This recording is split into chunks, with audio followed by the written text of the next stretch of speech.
ইউক্রেনের গুরুত্বপূর্ণ অঞ্চলে ঢুকে পড়েছে রাশিয়া। যুদ্ধ না থামলে এবার যেন ইউক্রেন দখল রাশিয়ার মুহূর্তের ব্যাপার। ইউক্রেনের গুরুত্বপূর্ণ শিল্পাঞ্চল দনিপ্রোপেত্রোভস্কে প্রবেশ করেছে রাশিয়ার সেনারা, এমনই তথ্য স্বীকার করেছে ইউক্রেনীয় সেনাবাহিনী। তবে তাদের দাবি রুশ অগ্রযাত্রায় ইতিমধ্যেই থামিয়ে দেওয়া হয়েছে। ইউক্রেনীয় সেনাবাহিনীর বরাতে ২৭ আগস্ট ব্রিটিশ গণমাধ্যম বিবিসি জানায়, Dnipro operational strategic group of ট্রুপসের কর্মকর্তা বলেছেন, এটাই এই অঞ্চলে রাশিয়ার প্রথম বড় আকারের হামলা।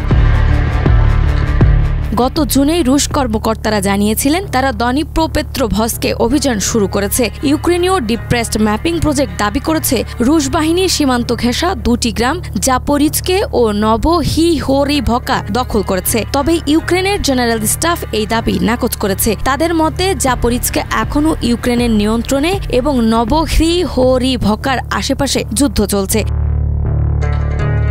রাশিয়া যদিও দনিপ্রোপেত্রোভস্ককে নিজেদের দাবি করেনি, তবুও রাজধানী সহ শহরগুলো একাধিকবার হামলা চালিয়েছে। এদিকে ইউক্রেনের শান্তি প্রক্রিয়া নিয়ে যুক্তরাষ্ট্রের প্রেসিডেন্ট ডোনাল্ড ট্রাম্প ও রাশিয়ার প্রেসিডেন্ট ভ্লাদিমির পুতিন সম্প্রতি বৈঠক করেছেন।